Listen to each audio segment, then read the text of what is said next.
Channel 4, WWL-TV, New Orleans.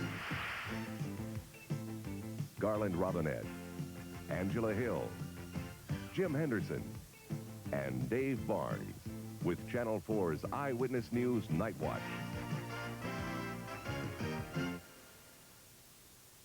For the few who ventured through the French Quarter tonight, it was time to bundle up. The Alberta Clipper, a deep freeze that is clinging to the deep south, continues to cause spotty power outages. In some areas, another serious problem, low water pressure. Good evening. Angela is off tonight for the second consecutive night. The New Orleans metropolitan area and much of the eastern half of the country is shivering in record or near record cold. To find out how cold it will be tonight, let's turn to Dave Barnes. Dave? Well, Garland, we might be just a little bit on the lucky side. It looks like now that the air mass has modified slightly and we may only get down to between 10 and 20 degrees. And also the winds are going to be almost calm, so it isn't going to be quite as bad as last night. We'll warm up a little bit. We should get up into the upper 30s, so things are looking pretty good. I'll have more details later on in this broadcast. Back to you, Garland. Thank you, Dave. And later on, we'll have a list of what schools and businesses are closed in our area. The freeze of 85 is playing havoc with utilities, from today's power outages to a new problem surfacing tonight. Water pressure is dropping throughout the city at this hour, and Fire Chief William McCrossan says the situation is critical. Pressure is down to 3 pounds in certain spots. That's less than a tenth of the pressure firefighters need to battle a blaze.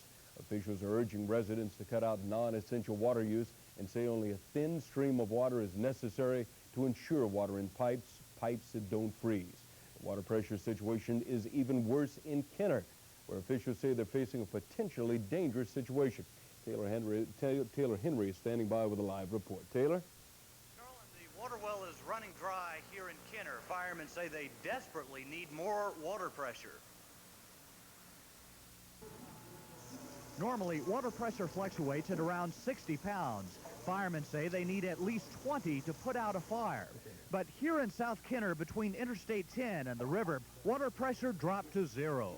Firemen say a critical shortage of water exists. Kenner is at the end of the East Jefferson Parish water line, so firemen are urging all East Bank residents along the line to help save water. If you must run water to keep your pipes from freezing, allow only a pencil-lead-thin stream to flow.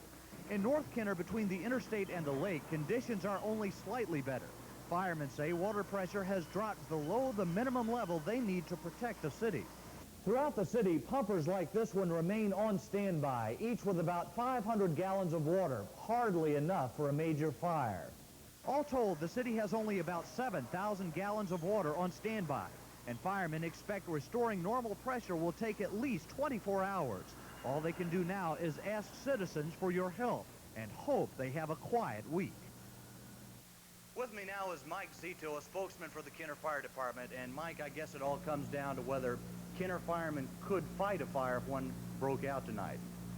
That's correct. We possibly could handle a regular house fire. If it's a warehouse, a large building, we might have a problem because of the low water pressure. Now, what specifically is it that people can do to help Kenner firemen? Well, as it stands right now, not much, because the water pressure has bottomed out. It's 0 on the south side and about 10 pounds pressure on the north side, and we're losing pressure on that side. Just conserve. Continue to conserve. Shut off the water if you can. That's it here in Kenner. Taylor Henry, Channel 4 Eyewitness News, reporting live from Kenner. All right, Taylor, thank you.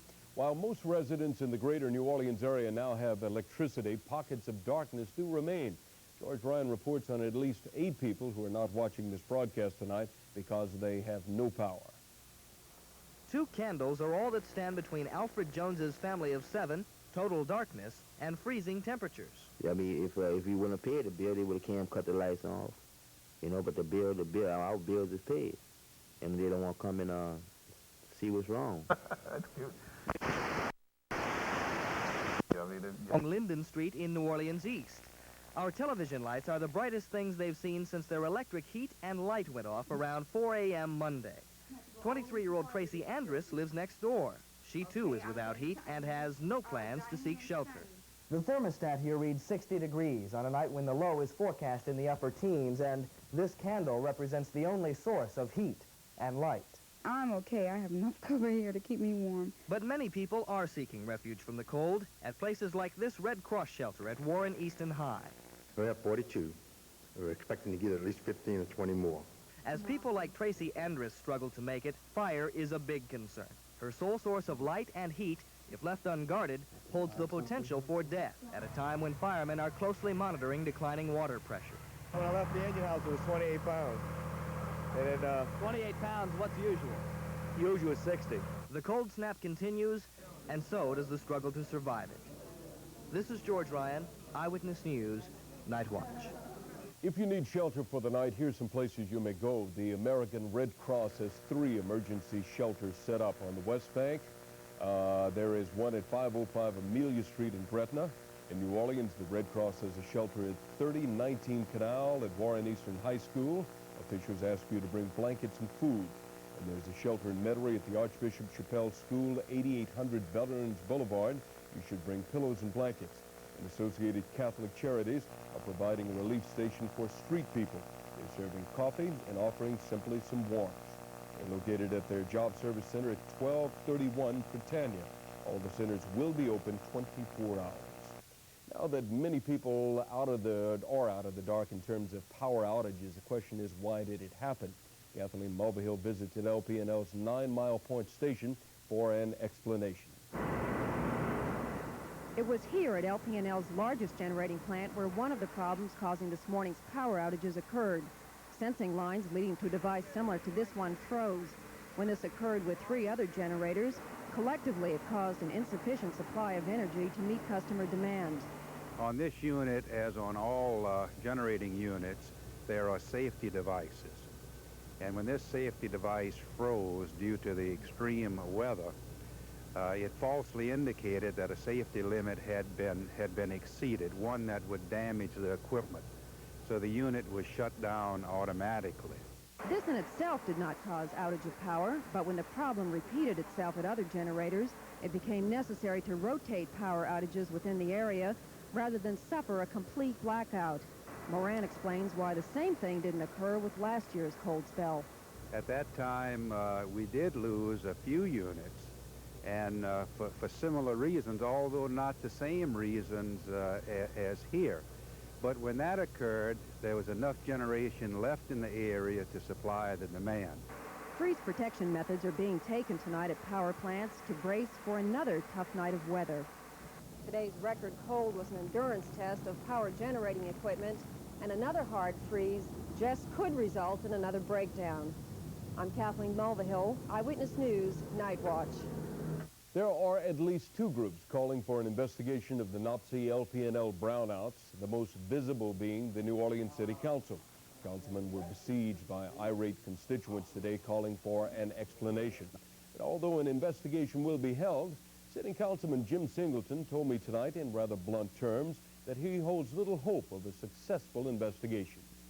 But I think we can get some information that will be helpful to us. But the engineers have to go see Nopsey, and naturally their engineers are going to basically tell them what they want them to hear and what they want them to see. And probably the things that were wrong, they will have either covered them up or fixed them up by the time they get there.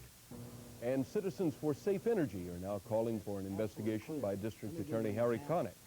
We had the same temperatures in Christmas 1983, Christmas Eve 1983. There was no blackouts, there was no brownouts at that time. Absolutely the same situation. This freeze did not come up quickly. It has been predicted for weeks on end. Why were they not taking precautions? This is absolutely at least civilly negligent. And I, as the Executive Director of Citizens for Safe Energy, would like to ask Harry Connick, the District Attorney, to institute a grand jury investigation against these utility companies to find out exactly what happened and who is civilly liable and possibly who is criminally liable.